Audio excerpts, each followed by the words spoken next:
दरिया बचाओ तहरीक, सिंध धरती ये कह रही है कैनाल नामंजूर, जितने भी वकला हैं कह रहे हैं कैनाल नामंजूर, जितनी भी सिविल सोसाइटी के रहनुमा कह रहे हैं कैनाल नामंजूर। हाईवे 5वां दिन है, ब्लॉक कर दिया गया है। हजारों की तादाद में जानवरों की गाड़ियां हैं, पेट्रोल ऑयल टैंकर्स हैं, हैवी ट्रैफिक कंप्लीटली ब्लॉक कर दी है। आज रात से बताया जा रहा है नवाब शाह में रेलवे ट्रैक बंद कर दिया है। मैं हैरान इस बात पे हूं मंदोखेल साहब कि विफाक हमारा कोई रिस्पॉन्स उतना नहीं दे रहा जितना एक्सपेक्ट किया जा रहा था। वजीर आजम तुर्किया चले गए, राना सनाउल्लाह फोन करके हर किसी को तसल्ली दे रहे हैं कि हम लोग जल्दी इस पे किसी ना किसी रिजल्ट पे मुज़ाकरात के जरिए पहुंच जाएंगे। अब उन्होंने नेशनलिस्ट पार्टीज जीडीए, पीएमएलएफ और इन सब के रहनुमाओं से रब्ता करना शुरू कर दिया। लतीफ पलीजो, जैन शाह सबसे बात करना शुरू कर दी कि उनको तसल्लियां दे रहे हैं। डोंट यू थिंक अब पानी सर से ऊपर गुजर गया, अब तसल्लियों से बात नहीं बनेगी। एक छोटा सा ऑर्डर निकाल दे कि कैनाल्स नहीं बनेंगे, बट सैडली ये ऑर्डर निकालना वफाकी हुकूमत के शायद बस की बात नहीं है। मंदोखेल साहब, आप इस पर रोशनी डालिए। बहुत शुक्रिया जतोई साहब। वफाकी हुकूमत टोटली धोखा दे रही है, टोटली आंखों में धूल जो है ना वो झोंक रही है। इनका कोई इरादा नहीं है, ना इनके बस में, ना इनका इख्तियार है। ये तो सिर्फ इनके एक ही मरियम बीबी का एक मिशन है, उज़्मा बुखारी के जरिए उसे सिंध की आवाम को उकसाना है पीपल्स पार्टी के खिलाफ, पीपल्स पार्टी की क़यादत के खिलाफ। तो मैं ये एक सवाल करूंगा कि अगर राना सनाउल्लाह या इसाक डार मीठी मीठी गोलियां हमें दे रहे हैं, तो दूसरी तरफ उज़्मा बुखारी जो कैंची की तरह जबान चलती है, वो क्यों हमारी क़यादत को बदनाम करने के लिए उतरी है?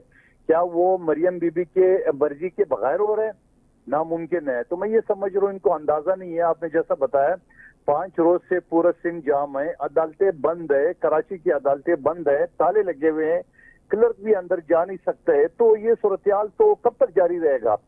वकला तंजीमें ये ऐलान कर चुकी है कि उस वक्त तक एहतजाज जारी रहेगा जब तक ये कैनाल की नोटिफिकेशन नहीं निकलेगा कैंसलेशन का।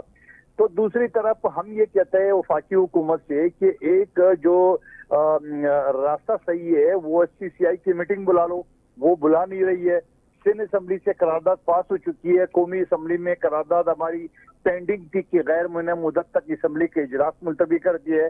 तो वफाकी हुकूमत क्या ये टॉक शो के जरिए इसको हल करना चाहती है, या वफाकी हुकूमत ये चाहती है कि पीपल्स पार्टी को गंदा करने का जितने हो सके करे, लेकिन दूसरी तरफ वो मुल्क की मईशत को तबाह बर्बाद कर रहे हैं? आप अगर पंजाब सिंध रास्ता बंद है तो 5 दिन से, जैसा आप बता रहे हो जो कि बिल्कुल दुरुस्त है, लेकिन आप मुझे बता दो कि 5 दिन के बाद वहाँ पंजाब में आज क्या सूरत हाल है और 10 दिन के बाद क्या सूरत हाल रहेगी? क्या वहाँ पेट्रोल दस्तयाब होगा?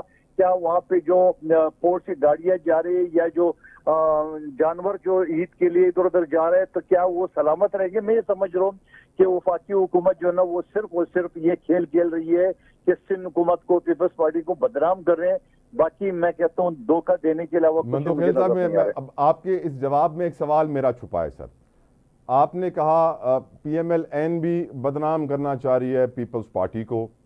सिंध में कौम परस्त जमातें, GDA, PMLF, पूरा उनका अलायंस मिल गया है और वो पॉलिटिक्स कर रहे हैं और वो यकीनन ये नैरेटिव फैला रहे हैं कि पीपल्स पार्टी भी मिली हुई है नून लीग के साथ और उन्होंने मिलकर ये काम किया है, सियासत चमका रहे हैं। ऐसे में पीपल्स पार्टी कॉर्नर में फंस नहीं गई है सर कि जो साथी थे, एलाइज थे, नून लीग ने भी उनके लिए प्रॉब्लम्स खड़ी कर दी, और जो सिंध के अंदर दूसरी सियासी जमातें थी कि वजीर आजम को फिर उनको बुलाना पड़ा कि आज राना सनाउल्लाह ने बोला है कि जल्दी आपकी मुलाकात वजीर आजम साहब से भी होगी, अयाज लतीफ पलीजो को, जैन शाह को और दीगर रहनुमाओं को GDA के। तो don't you think sir peoples party एक कॉर्नर में कुछ फंस सी गई है इस वक्त? नहीं, पीपल्स पार्टी कोई नहीं फंसी है। देखिए, मैं आपसे जो इस वक्त बात कर रहा हूँ और मैं अगर एक प्रोजेक्ट की मुखालफत करूँ और आप मेरी गुफ्तगू पे जो बरारात आपसे बात कर रहा हूँ और पूरा कौम सुन रही है, अब आपका ये अगर कहना हो कि नहीं जी आपके दफ्तर से जो मिनट्स निकले हैं वो है, वो बाबा मैं खुद आपके सामने बैठा हूँ, खुद आपके रूबरू इनकार कर रहा हूँ। यानी मैं आसिफ अली जरदारी साहब का हवाला कह रहा हूँ कि आप सदर पाकिस्तान के ऐवान सदर के प्रेस रिलीज की जो कि तोड़ मरोड़ कर पेश करिए, तोड़ मरोड़ के बावजूद उसके अंदर मंजूरी का कोई जिक्र नहीं है। वो एक ब्रीफिंग है जो कोई भी दे सकता है, किसी को भी दे सकता है। आप उनको मंजूरी से जोड़ रहे जो कि निगरान हुकूमत ने 8 फरवरी के इलेक्शन से 12 घंटे पहले यानी 7 फरवरी को इकनिक ने जो मंजूरी दी थी वो भी सीसीआई से मशरूत है। आप मुझे बताओ, हुकूमत सीसीआई की मीटिंग बुलाना नहीं चाह रही है, असेंबली के फ्लोर पे डिबेट करना नहीं चाह रही है, तो क्या पीपल्स पार्टी खामोश रहेगी? क्या उज़्मा बुखारी की झूठ पे ये कौम को गुमराह कर लेगी? क्या मुस्लिम लीग नून की जो मुंह पे राम राम बगल में चोरी की पॉलिसी हम नहीं समझते हैं?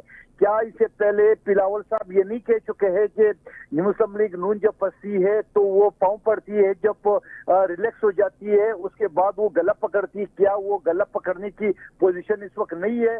क्या बिलावल भुट्टो साहब पीपल्स पार्टी ने 2 मरतबा इस शख्स को जो अपना 22 को वज़ीर-ए-आज़म नहीं बनाना चाह रहा था वज़ीर-ए-आज़म नहीं बनाया? इनकी ये खुशफहमी है, उनकी ये गलतफहमी है कि सिंध के अवाम को उकसा के उनके पीपल्स पार्टी के खिलाफ उकसा लेंगे। ये इनकी गलतफहमी है। पीपल्स पार्टी की जलसे देख ले, 4 अप्रैल का देख ले, 18 अप्रैल हैदराबाद का देख ले और अभी आप 26 अप्रैल का आप सक्कर में देख ले आवाम की जम कसीर।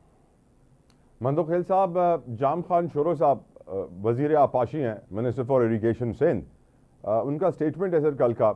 वो कहते हैं कि काउंसिल ऑफ कॉमन इंटरेस्ट में 3 साल से सिंध की दरखास्तें लगी हुई हैं, पानी के मंसूबों से मुतालिक कोई सुनवाई नहीं हो रही है। मैं ये सोचने पर मजबूर हूँ, 3 साल से सुनवाई नहीं हुई है। आज पीपल्स पार्टी शोर मचा रही है, सीसीआई का इजलास, इसमें सुनवाई होगी।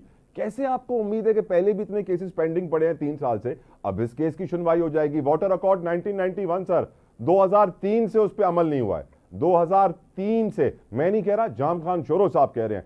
सैडली आज आप लोग कह रहे हैं कि उस पर अमल हो जाए। How is it possible sir? देखो, ना हो उसके ऊपर अमल, तो क्या ये हमारा जो एहतजाज है, ये हमारे जो जलसे जुलूस है, ये सारी चीजें खत्म होगी? देखिए, आप जाम खान शोरो ने आज हमें ब्रीफिंग भी दी है, हमें जितने भी मीडिया के लोग हैं हमें ब्रीफिंग दी है, सारी तफसीलात बताई है। और जो लोग ये प्रोपेगेंडा करते हैं कि जब ये कॉम्परस्त लोग उठे तो पीपल्स पार्टी ने आवाज उठाया, जय जाम खान शोरो ने आपको बताया, ब्रीफिंग में आज बताया, उन्होंने कहा कि 7 जुलाई को हमारे सीसीआई में दरखास्त पड़ी हुई है। इससे पहले हमारी 3 खत वज़ीर आला के पड़े हुए हैं। और फिर ये जो पानी का जो रेशियो था 1991 का, जो नवाज शरीफ की हुकूमत में जो कि हमने नहीं माना, उस वक्त भी हमने कहता उस वक्त जो 124 MF पानी था, आज टोटल जो ना वो 96 आ रहा है और मजीद कम हो रहा है, क्योंकि तालिबान हुकूमत दरिया काबुल के ऊपर जो ना वो अपने नहर निकाल रहे, तो वो सिंध में जो 35% पानी दरिया सिंध में गिर रहा है वो भी खत्म हो जाएगा। तो ये अकल के अंधे जो ना ये कैनाल निकालेंगे कहाँ से? ये जो बाकी कचरा पानी है, थोड़ा बहुत जो बाकी है, उसको भी वो रोकने चाहते हैं। तो क्या सिंध के आवाम का गला घोटेंगे? हम खामोश बैठेंगे? क्या बलूचिस्तान के आवाम खामोश बैठेंगे? क्या खुद सेंट्रल पंजाब के पानी जो आप कह रहे हैं हम अपने पानी में से देंगे, वो खामोश बैठेंगे? ये इनकी गलतफहमी है।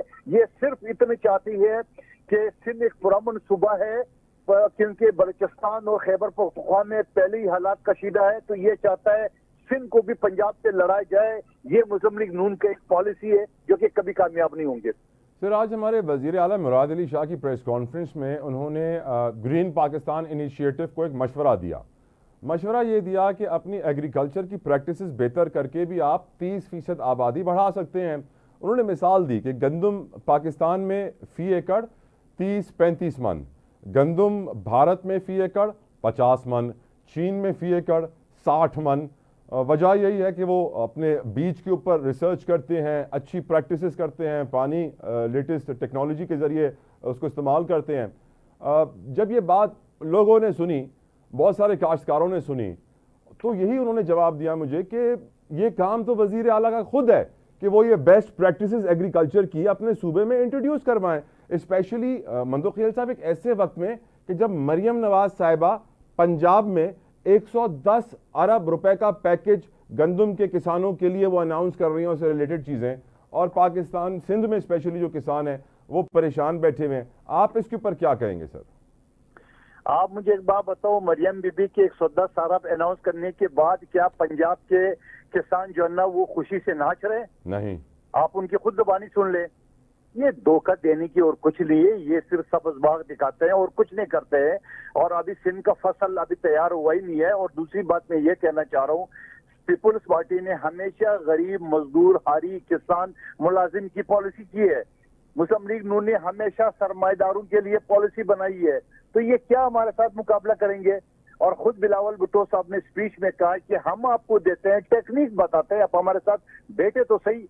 आप पानी जो है ना वो हमारे खत्म करके उसको रोक के, ये जो पंचित लोग होते हैं जो एक्सपर्ट के नाम से ये मुख्तलिफ टीवी चैनल पे आते हैं, इन जाहिलों को ये नहीं पता कि समंदर में जो 1991 का अकॉर्ड है उसके तहत ये तय हुआ है कि 10 MF पानी जो है ना समंदर में गिराना लाजमी है, वरना समंदर चढ़ जाएगा। उनको ये नहीं पता कि उस वक्त जो पानी सिंध को मिल रहा था 49% मिल रहा था, पंजाब को 55 मिल रहा था, उससे अभी अगर सिंध को 41% कम मिल रहा है। पंजाब के अभी 2 हफ्ते पहले जो खत इरसा को भेजे वो भी शिकवा करे हमें पानी कम मिल रहा है।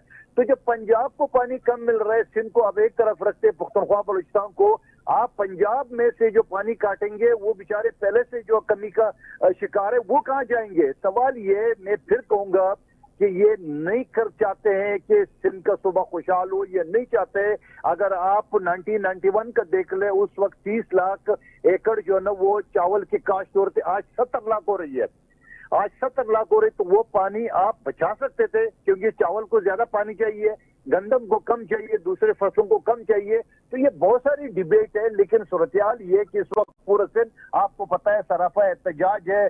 तमाम बड़ा कम्युनिटी के लोग, तमाम लोग जो है ना वो सराफा एहतजाज है। इस हवाले से मैं ये समझ रहा हूँ कि हुकूमत को अकल के नाखून लेने चाहिए। हुकूमत को ये सिंध दुश्मनी मुनसूबा जो न तर्क करना चाहिए, बल्कि मैं सिंध दुश्मनी नहीं कहूंगा, पाकिस्तान दुश्मनी, क्योंकि इससे जनूबी पंजाब और सेंट्रल पंजाब भी मुतासर हो रहा है, बलूचिस्तान पख्तूनख्वा भी मुतासर हो रहा है। तो जब तक ये मनसूबा ये मनसूख नहीं करेंगे, ये एहतजाज जो सिंध भर के अवाम में, चाहे किसी पार्टी किसी कम्युनिटी ताल्लुक को, वो एहतजाज खत्म नहीं होगा। मंदोखेल साहब, ये जो वकला पाकिस्तान भर के आगे हैं गैरपुर बाईपास के ऊपर, आप भी क्योंकि माशाल्लाह से एक सीनियर वकील हैं, कोई पर्सनल एजेंडा है या एक्चुअली मुल्क को कौम की खातिर दर्द रखते हैं और इसीलिए निकले हैं? सर देखिए, मेरे अपना छोटा भाई बैरिस्टर मसूद मंदोखेल उस एहतजाज में शामिल है। ओके, उस एहतजाज में शामिल है। पूरे कम्युनिटी, चाहे किसी पार्टी से ताल्लुक हो, पीपल्स पार्टी के बहुत सारे वकला उसके अंदर शामिल है, क्योंकि ज्यादातर जो आईनी वो है या जो बॉडी है या जो चेयरमैनशिप है सिंध भर की वकला तंजीमों को, पीपल्स पार्टी के पास है, वो सारे के सारे एहतजाज में शामिल है। तो सवाल ये, पाकिस्तान भर के जो वकला आएंगे उनको पता है कि सिंध के वकला जो है ना वो जेन्युइन है, उनकी जो जेन्युइन मसाइल है। और मैं आपको ये बताऊं कि पंजाब के आवाम भी जल्द इंशाल्लाह देखो, और ये कहते हैं सारे, आप मीडिया पे देख ले, पंजाब में जितने लोग मीडिया पे आते हैं वो भी कहते हैं सिंध के साथ ज्यादती हो रही है।